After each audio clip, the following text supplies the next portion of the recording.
my name is Håkan Thyr, Swedish originally, that's the weird. Alright, so a little bit about me and about Fruugo to just kind of set the stage for what I'm about to talk about. So, I've been in this business pretty much since it started. So, I started building websites for a living in 1996, just before half you were born. I launched my first e-commerce site in 1999, so I feel that I can call myself a veteran, as much as that hurts. So right now I'm Chief Revenue Officer for Fruugo. Fruugo is a global marketplace. We have localized sites in 46 countries, and we have sellers in 38 countries selling across all these 40 plus countries. We have about just over 1,500 sellers live on the platform today, and a steady stream of sellers coming on every month.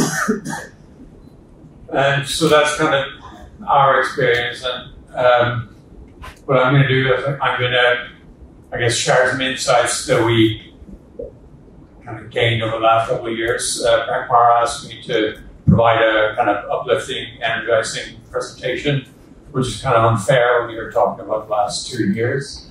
It's been a dumpster fire. I've survived the dot-com bubble and the financial crash of 2007, and the last 2 years have definitely been worse. That should be animated, by the way, sorry. All right, so with that in mind, I'm going to talk about kind of what we have seen, some observations, and hopefully kind of towards the end of it, I'll get to some sort of inspirational message that's, you should with an opening presentation. All right, so first thing that kind of kicked off was pretty much exactly 2 years ago, we started getting the first reports out of China, and I'm sure no one paid attention at the time, but it was the first report of a coronavirus that were spreading between humans, so from birds to humans. You know the history of what happened next, I'm not going to go into that, but I'm going to share some of the observations that we had. So what happened when the UK went into lockdown, if we look at it with a UK lens? First thing that happened from a consumer behavior standpoint was that people started buying hand sanitizers. That was like by the gallon. It was astounding. We couldn't find enough face masks. Everyone was buying face masks, and obviously in any crisis situation, you need toilet paper. So that was completely flying off the shelves. And so that was kind of the first week, 2 weeks of lockdown. And then as we kind of evolved further, people started to realize that, okay, this is going to drag on for a while. I'm not going anywhere. But I still have to work. So we started selling a lot of home office stuff, screens, keyboards, all that good stuff. And also you could get to the gym. People started buying home exercise equipment, various kind of health related things like multivitamins, things like that. And time goes on, we get into kind of week 3 and 4. And at this point, people are realizing that a lot of the services and stores that they used to frequent just aren't going to open anytime soon. We started selling sewing machines and other equipment for that, as people were making their own clothes or fixing their own clothes. Flour was pretty much our best-selling product for a week, which is absurd because it's probably the worst thing to sell online. It's really heavy and it's really cheap, but you couldn't find it at the store, and people couldn't find bread at the stores. Personal trauma, because I'm one of these sourdough nerds, so I struggled through that period. But also, all the salons were closed, so people had to cut their own hair, so we started selling a lot of clippers and things like that. And then as we kind of move into spring, people realized that holiday friends is not going to happen. I'm not leaving the house. So we started selling a lot of garden stuff. People started taking care of their garden. We sold a lot of inflatable swimming pools. And we don't sell cats, but we sell sleep holders. And everyone got a pet. in lockdown, right? So sold a lot of pet stuff. So that was kind of the initial rush as kind of lockdown hit. And so that's kind of the evolution in time. We also saw a very interesting trend in localized spikes in demand, if you will. So if you look, I'm going to give 3 examples of how demand spiked in a single location. So first example, this guy, Professor Van der Voort, I think is his name, Dutch professor, was on a Friday night show on Dutch TV, and almost in passing mentioned that this obscure antioxidant, resveratrol, could possibly help treat the symptoms of COVID-19. And pretty predictably, what the Dutch viewers did was they all got on their phone and they Googled resveratrol and they bought everything they could find. And obviously, this was Dutch TV, it was very localized to the Netherlands, but we had 4 UK sellers who completely sold out of this by Sunday evening.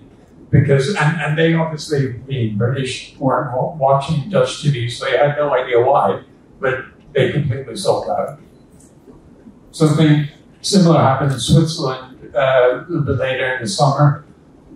On the morning news, they reported about this supplement based on the echinacea flower that could possibly in vitro kill the COVID-19 virus, and same thing happened. So by 11 o'clock, we had doubled our daily sales in Switzerland, completely based on this supplement.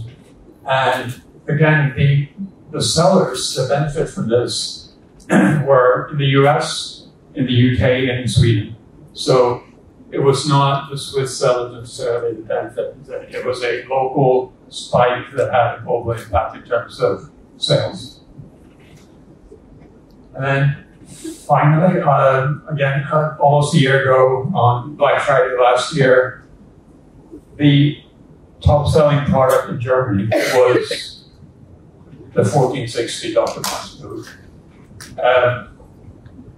Should probably worry when the Germans buy boots, but trivia question: why is it called the 1460? Anyone? It was launched April 1st, 1960. That was the release date. Your trivia of the day. So what happened was everyone in Germany was buying Dr. Martens boots, and we don't know why. It wasn't COVID related. I even asked Dr. Martens if they had done any campaigns specifically, but there was nothing out of the ordinary. It just spiked. And again, the biggest seller was Spanish, because we had a retailer in Spain who happened to have a good price on the 1460. And they did incredible business selling into Germany. So I think I promised to do kind of 5 insights from this. So the first one is there is a global demand for product, right? But it's not necessarily, well, first of all, it's not predictable, and also it's not evenly distributed. So if you want the opportunity to take advantage of spikes in demand, you need to make sure that your products are available globally. All right. Another thing that fundamentally changed was high streets, right? So offline retail, bricks and mortar. We went into lockdown and everything shut down. Some retailers that were already struggling, this was kind of the final straw, and they shut down, and you can walk down any high street and see a lot of empty stores still. But I think it has kind of sparked,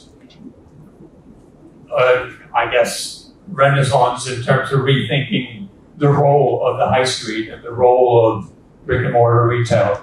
And we've seen the ones that have survived and thrived through this were the ones that were able to kind of shift the role of their stores. So we've seen a shift to what has been the industry buzzword for a couple of years, which has the idea of omnichannel, where retailer took their offline stores and essentially turned them into fulfillment centers for their online sales. And this is one of those things you'd expect from a small, nimble store, but one of my favorite kind of case studies of this is Boots, which it's not exactly what springs to mind when you think of small and nimble. It's a huge retailer.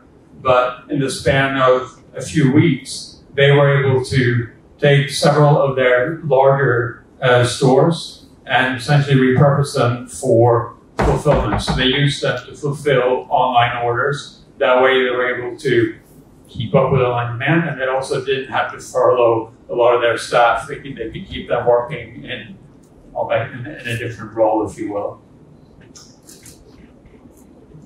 Another interesting observation is, obviously we've all been working from home for a long time. Judging by the train this morning, that's kind of ending. It's fairly packed. So we took a look at when people are placing orders and how that's changed. So there's been a definite shift in orders being placed during working hours rather than in the evening. So that I guess that calls into question how much we actually work from home, but you can see it as a work-life balance thing, I guess. What we've seen and not us, but in surveys is that people are getting used to delivery rather than click and collect, and even as we come out of lockdown, people prefer home delivery to click and collect. So that's a kind of a shift in behavior as well. In other news, your parents are shopping online. One of the bigger impacts, I think, has been the shift in demographics in terms of who is now shopping online. Accenture had this study of infrequent e-commerce users and how this has affected them, and they're spending 3 times as much time and money online these days, and they all say that they're going to continue to do that. So that's a fundamental shift in the demographics of e-commerce as well. We took a look at our visitors' demographics and compared the first half of 2019 to the first half of 2021. And the biggest, I guess, increases in the share of our visitors were 65 plus, kind of confirms this, but also 18 to 24. So Gen Z are increasingly shopping online as well. And I don't think it's possible to overstate the impact COVID has had on e-commerce. E-commerce share of retail overall grew as much in the first 10 weeks of lockdown as it did in the previous 10 years. So that's a decade of growth in 10 weeks. That's a seismic shift in consumer behavior, right? And all indications are that it's not going to return to the way it was. All right, everyone's favorite topic. What was it? It was December 31st, 11 p.m. The UK left the customs union and became what's called a third country. So what that means is we traded with the EU on the same terms as, I don't know, what's one, any other country in the world. Obviously, as a cross-border marketplace, this is pretty important to us, right? So we put a lot of time and effort into preparing. I would like to think that we were the little pig that built this house out of brick.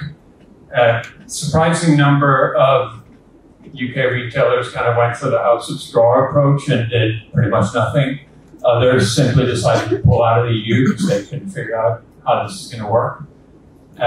So we saw various degrees of preparation, right? And it didn't help that leading up to, Brexit, the Delta variant happened in December to the point where the French closed the border for a few days right before Christmas. So it was fairly tumultuous going into the actual Brexit, right? Despite that, most of us kind of thought we had a plan, which leads me to Mike Tyson. One of my favorite Mike Tyson quotes: "Everyone has a plan until they get punched in the mouth." And I think that's how a lot of us felt when we kind of reality dawned on what this was going to mean. We had put a lot of effort into understanding what we had to do and trying to inform our retailers about what we needed to do to be ready for this.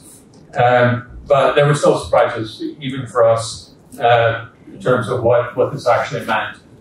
In theory, you should have, as a UK retailer, you should have an advantage because you don't have to charge VAT. But on the other hand, if you don't deal with the VAT, the customers have to. So what happened was a lot of orders got refused, returned, or customer demanded a refund of the additional VAT because they weren't expecting to pay that. So because of that customer experience, UK retailers realized they needed to do something. So what we did was we helped retailers by essentially charging, including VAT in the price, and then refunding that to the retailer to cover the cost of shipping, delivery duty paid, so DDP, to make sure that the customer got their order without having to pay extra. So that was a bit tumultuous. Another thing we hadn't planned on was there was this notion of what's called the de minimis value, which basically a threshold under which you didn't have to pay VAT. So that was 22 euros. So orders going into the EU under 22 euros weren't subject to VAT. So that's great. But it turns out that that's not for all countries. So there was a handful of countries that started from zero, and one of those was Sweden, and I didn't even realize this. But Sweden happens to be one of our stronger countries, and so again, what happened was that even those small orders got charged, and we got tons and tons of returns and refused orders as customers got extra charges. Move 6 months forward, July 1st, the EU implemented their VAT reform, which, if your marketplace sellers, has been interesting because obviously as a marketplace, we're now responsible for collecting VAT on any consignments under 150 euros. And we have what's called an IOSS number, International One-Stop Shop, that we provide to our sellers so they can provide that to the customs authorities to show that VAT has been collected and remitted. So what the challenge that that poses for retailers on marketplaces is that they're probably selling on multiple marketplaces, and that means they need to get the right OSS number onto the right package so that the customs authority knows who's paying it. You could, in theory, just put Amazon's number on all of them, but eventually that's going to catch up. And so what we found is that the devil is in the details, and where most of us fell down and where retailers struggled was kind of the weak lane turned out to be something trivial, like their label printer couldn't put the right data onto the label. So they planned everything and tested everything except some tedious detail like that just broke the whole chain. So I guess takeaway from that is you can't, by definition, prepare for a surprise, but you can prepare to react. So I think what you need, especially as a retailer, make sure that you have all your systems are connected and talking to each other. You have all the data that's required, be that HS codes or whatever, and make sure that you understand kind of where your weak links are. Then in the middle of all this, someone decided to park a ship in the middle of the Suez Canal. So this is the Ever Given, which is one of the bigger ships out there. So we measure sea freight in units of 20-foot containers. So imagine a shipping container 20 foot long. Anyone want to take a guess as to how many 20-foot containers were on that ship? 28,000. That is a very large ship. But it's not, I mean, it sounds crazy, right? The answer is 18,300, which is absolutely staggering number at 18,000 containers. And that's bad enough, but there were 369 ships queued up behind this, waiting to get through. And it didn't sit there for more than about a week, but it still delayed a significant amount of freight coming in. And the Ever Ready finally arrived in Felixstowe August 2nd, so 4 months late, which is why I still don't have new garden furniture, because I'm probably sitting on that or one of the ships backed up. I think the estimate was delayed $10 billion worth of trade. And it still has knock-on effects because it's not just retailers that were getting products, but it was manufacturers that were getting microchips or whatever. So it still has impacts on our supply chain today. And obviously, with Brexit and the VAT regulations, we had all sorts of delays in, I think this is Dover, if I'm not mistaken. But yeah, customs getting through borders. And at this point, we can't even find enough lorry drivers to sit in these queues. So we're 100,000 lorry drivers short in the UK. So I think, well, this has caused a lot of retailers kind of rethink their supply chain and their strategy. So that the whole idea of just-in-time delivery, it's not looking that great right now because you don't know if anything can arrive just in time. Most likely it won't. So I think one of our bigger sellers has an interesting strategy. So he sources his products in China. So what he will do is when the new next great thing comes out, he buys a whole bunch. He ships containers to Europe and the US, but he also stores some in China. And initially, he will ship via air freight or air carriers directly from China until the containers arrive closer to the customers so he can fulfill more locally. So that way, he gets to market more quickly and he has a, I guess, redundancy in his supply chain. And I think it's been pretty clear that having a resilient supply chain is definitely a competitive advantage. So you and your customers should think about where are, I guess, bottlenecks and weak links in my supply chain. So if you make your own products, are you relying on a single source, a manufacturer, or a single region? Could you have multiple sources, possibly? What does your carrier network look like? Or do you rely solely on Royal Mail? Do you have backup options if something happens with your carrier? So, yeah, having that resilience is definitely going to be a better advantage. All right, so let's start to look forward, and I'm going to look a little bit further forward than just 2022 today. Niels Bohr, yes, Danish physician.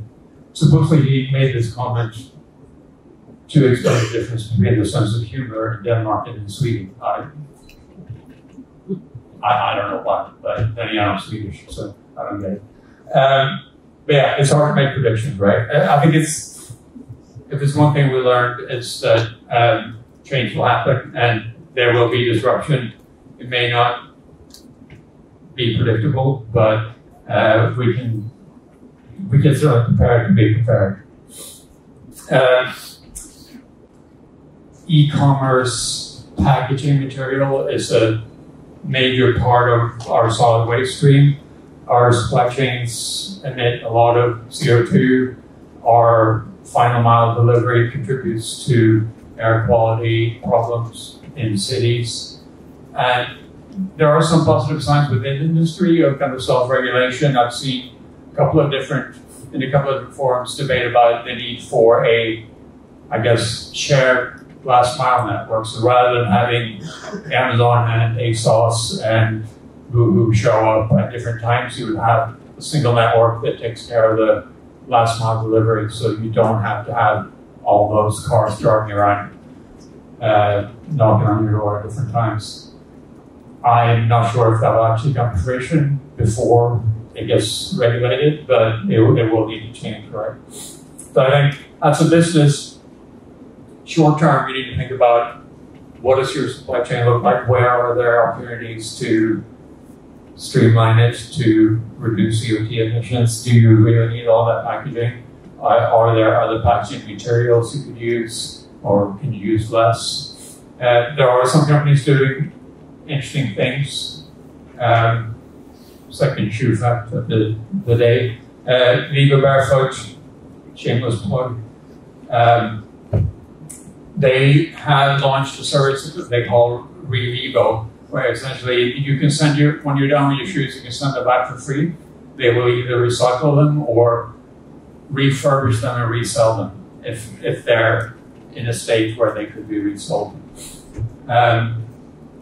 So that's something to look at. And I think one thing to realize is that consumers are increasingly they're getting very good at spotting greenwashing. So it's not a question of, I'm going to use recycled cardboard and make a big deal out of that. You need to really think about what can you do in the short term to actually reduce the impact that you have. And if we look forward like 10 years, I think this is going to be one of the fundamental forces driving change in the industry.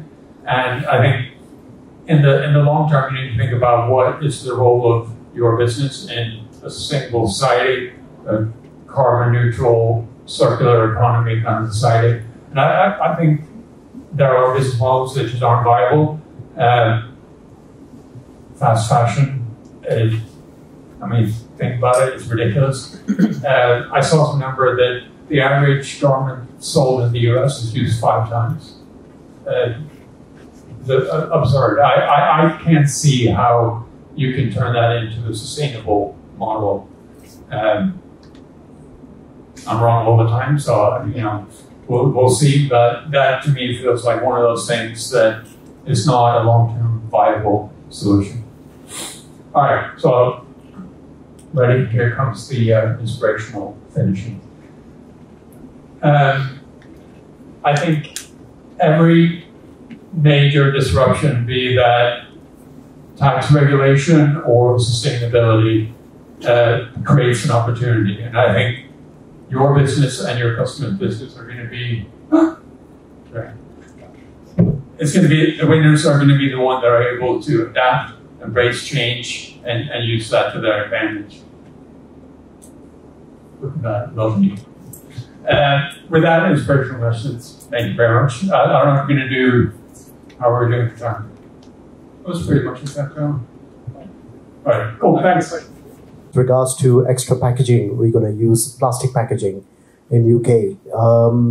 What do you think will be an alternative to that? What do I think? What? Sorry.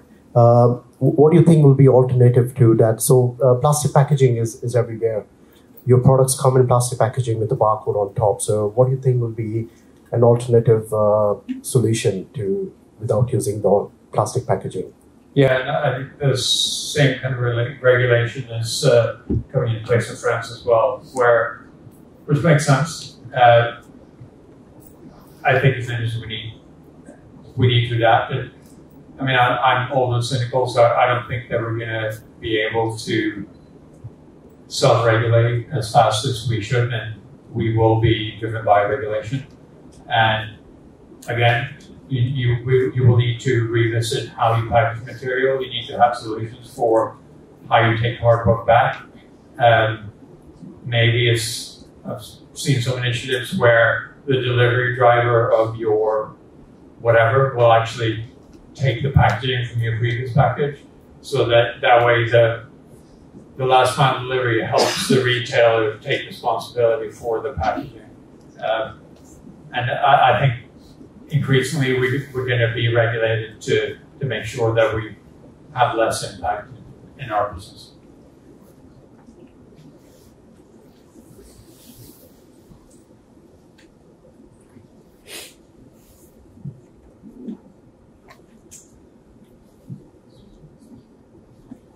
All right, good question. So we are a little bit different. I think we're not your generic extra marketplace. We drive 90+% of our traffic from Google Shopping. So we are extremely good at finding shoppers that are Googling products. So we're not a destination site. You don't go to Fruugo to discover new trends. You do your research, you Google a product, we show up in the carousel, you click through and buy. That means for people who arrive on Fruugo with high purchase intent, and we've kind of optimized the bottom of the funnel, if you will, to make sure that they actually complete that purchase. I think the question about incremental sales is interesting, and I think is increasingly important. Channel diversification is going to, with Amazon being increasingly competitive, they also crack down on, I mean, you've all worked with someone who got suspended for some reason and never found out why and were offline for a week. I think it's a question of de-risking your business to make sure that you launch on essentially as many channels as possible. It's hard to say how much that's going to do. What we've seen on average from our kind of mature sellers that are on both Fruugo and, well, on multiple marketplaces is that we'll drive maybe 5 to 10% of their total revenue, which is not earth-shattering, but I've yet to meet a retailer that wouldn't take 5 to 10% more sales, right? And it also means that if you have 3 or 4 additional marketplaces, when you do get shut down on Amazon, the bottom doesn't fall out completely, right? So it's a de-risking question. Other questions? I'll go on. Yep. You might have covered it at the start. How many sellers do you actually have on the platform? And so we have close to 1,600 live sellers today, and it's also been interesting to watch the evolution of seller interest through this. When lockdown started in Europe, it started in Italy, and like overnight we doubled the number of applications from Italy because when the stores shut, suddenly all these Italian retailers had a need to sell somehow. So seller applications have more or less doubled. Okay, and just another question as well. So, I mean, a lot of our clients sell across multiple marketplaces. Is that a common trend with Fruugo as well, or do you see like clients just enter the UK and then move across to Europe as well, or the US, or what's that trend like? Yeah, I mean, most of our sellers are, I would say almost all our sellers are on multiple marketplaces. Okay. So very, very few that only sell on Fruugo. I wouldn't recommend Fruugo as your first marketplace, probably. Okay, I also meant as well, like in the UK or in Italy, so like in different countries essentially. So with Fruugo, how does that work? So the bulk of our sellers are UK based, okay, and we require sellers to sell in at least 2 foreign countries. Okay. So because the whole idea of the platform is cross border. Yeah. I'd say overrepresented in the UK, but we do have a large number globally. I think we have sellers in 35 different countries. Okay, and sorry, final question. What's the distribution of sales like compared to like UK would probably be the bulk of the sales for a day, right? Or that's a good question. It varies month to month. Okay. It tends to have kind of the same countries in the top 10 mix. UK is frequently the biggest. Last couple of months, both Switzerland and Sweden have been bigger than the UK. Okay. So we do really well in Northern Europe, US and Australia. That tends to kind of cover the top 10. A little bit hard to say why. I think it's in smaller countries that they may now have an Amazon, but they haven't historically had a strong local marketplace. Of course, we do well in the Netherlands, and they've had both for decades, but I think it's more having a propensity to buying cross-border. If you're in a really small country, if you're in Luxembourg, you don't have much of a choice, right? So I think like 70% of e-commerce is cross-border. Thank you. Yes. That's one of the does Fruugo promote greener packaging and delivery. So that's my guilty conscience. We don't today. We're rebuilding our shipping engine at the moment, and one of the things that's going to allow us to do is to do things like this, and also it will allow us to recommend products that are closer. So obviously, when we have sellers in 35 countries, it may be that the product that you search for is available from someone in Essex rather than someone in China or UAE or whatever. So that will give us that flexibility to actually impact how the transport works and how long it is. It's a work in progress. We're working on it, but right now we don't have the ability to do that, but it's coming. Perfect. I think we're running out of time there. We can save those questions for networking later. Yeah, great. Thanks so much. Thank you.